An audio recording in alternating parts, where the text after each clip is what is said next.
नमस्ते बच्चों, कक्षा 9 विषय गणित और प्रश्नावली 13वीं चल रही है 13.8। इसका एक भाग पहले कर चुके हैं और दूसरा भाग देखते हैं। तो देखो 8वां क्वेश्चन क्या दे रखा है। किसी भी भवन का जो गुंबद है वो एक अर्ध गोलाकार है, उसके अंदर सफेदी कराने का व्यय इतना है और सफेदी कराना इतने रुपए प्रति वर्ग मीटर है। तो ज्ञात करना है कि आंतरिक वक्र पृष्ठीय क्षेत्रफल क्या होगा। अब देखो उसकी त्रिज्या अपने को नहीं पता, आपने उसकी त्रिज्या क्या मान ली, आर मान ली। ठीक है, गुंबद के आंतरिक पर मतलब करवाना है तो वो आंतरिक भाग का जो वक्र पृष्ठीय क्षेत्रफल होगा फिर वो आधा होगा, तो वो कितना हो गया 2πr² हो गया।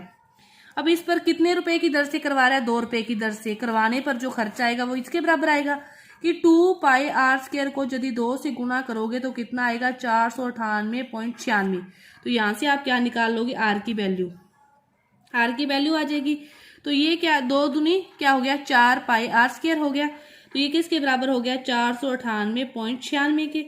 यहाँ से आर की वैल्यू निकालोगे, r² की 498.96, 4 गुना 22 और 7 चला जाएगा ऊपर। तो यहाँ से आर की वैल्यू आप हल करके निकालोगे तो इसके लगभग आएगी कुछ। ठीक है, इसके बाद निकालना है आंतरिक वक्र पृष्ठीय क्षेत्रफल। तो ये तो यहीं से सीधा ही आ जाएगा। आंतरिक वक्र पृष्ठीय क्षेत्रफल क्या होगा 2πr²। आंतरिक वक्र पृष्ठीय क्षेत्रफल 2πr² है, तो 2πr², इसको 2 से भाग दे दो, यहाँ से आ जाएगा ना। 2πr² क्या आ जाएगा 498.96 बटा में 2, 2 दूनी 4, 2 चौके 8, 2 नी में 18। ये आपके पास आ गया आंतरिक जो वक्र पृष्ठीय क्षेत्रफल है मीटर की स्क्वायर, वो आपके पास आ गया। गुंबद के अंदर जो हवा भर रही है उसका जो आयतन ज्ञात करना है। अब हवा भरने का वो भी आंतरिक ही है तो अंदर ही भरी जाएगी। तो 2.3πr³, ये आप निकाल लोगे। आर की वैल्यू क्या है 6.3 के लिए। इसको आप हल करोगे खुद। इसके बाद देखो 9वां क्वेश्चन, ध्यान से समझो। 9वां क्वेश्चन क्या दे रखा है कि लोहे का कोई ठोस गोला है, उसको पिघलाकर आर त्रिज्या और एस पृष्ठीय क्षेत्रफल वाला एक बड़ा गोला बनाया जाता है, जिसका पृष्ठीय क्षेत्रफल क्या है S' है। जो बड़ा गोला बनाया जाता है उसका पृष्ठीय क्षेत्रफल क्या है S' है।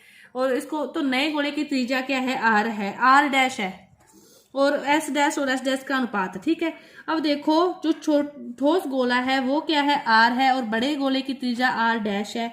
तो छोटे गोले का ठोस गोले का आयतन तो क्या होगा 4/3πr³। ऐसे इसने क्या कहा है कि 27 ठोस गोलों को पिघलाकर बनाया गया है। तो फिर इसकी जो आयतन किसके बराबर होगा 4/3πr³ डैश की क्यूब का इसके बराबर होगा, फिर बड़े 7 के। ठीक है, 4/3π से तो 4/3π क्या हो जाएगा, कट जाएगा। ठीक है, अपने पास बचा R' की क्यूब 27 गुना r³। 27 को क्या लिख सकते हो 3 की क्यूब लिख सकते हो, तो क्यूब हट जाएगा। R' किसके बराबर है 3r के बराबर है। ये आ गया R' 3r के बराबर है। तो अब इसके बाद आयतन के दोनों का अनुपात निकालना है पृष्ठीय क्षेत्रफल का। तो S का तो 4πr² है। ठीक है, दूसरे का क्या हो जाएगा S' का 4π, S' का क्या हो जाएगा 4π, R' का स्क्वायर आएगा। R' की जगह क्या आएगा 3r, तो 4π3r का स्क्वायर S/S'। ये तो हो गया 4πr²। और ये क्या हो जाएगा 4π3r का स्क्वायर। 4π से 4π कट गया, r, ये क्या बच गया 1:3 r², 4² कट जाएगा, 3:9। ये आपके पास इसका अनुपात आ गया। इसके बाद देखो 10वां क्वेश्चन। दवाई का जो एक कैप्सूल है वो इतने मिलीमीटर व्यास का एक गोला है। कैप्सूल को भरने के लिए कितनी दवाई की आवश्यकता होगी। तो पहले व्यास दे रखा है, तो त्रिज्या क्या आएगी 3.5 पौंड में आ जाएगा 2, तो mm। अपने को क्षेत्र आयतन ज्ञात करना है, भरना है, तो 4/3πr³।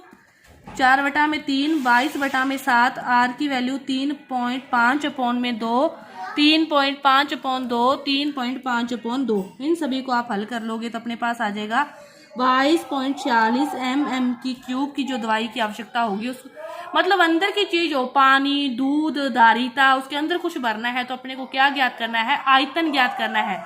आपको सारे सूत्र पता होने चाहिए कि बेलन का जो शंकु का वक्र पृष्ठ πrl, कुल वक्र पृष्ठ πrl+r।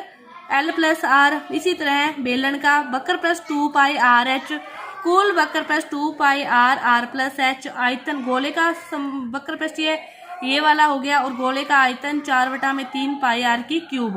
बेलन का शंकु का आयतन 1/3 पाई आर की स्क्वायर एच। तो इस प्रकार ये आपको सूत्र याद होंगे और अंदर धारिता की बात आ जाए आयतन होगा। तो ये आपकी जो प्रश्नावली हुई थी 13वीं, ये क्या हुई, पूरी हुई। 14वीं प्रश्नावली को अपने कल से नई वीडियो में स्टार्ट करेंगे। धन्यवाद।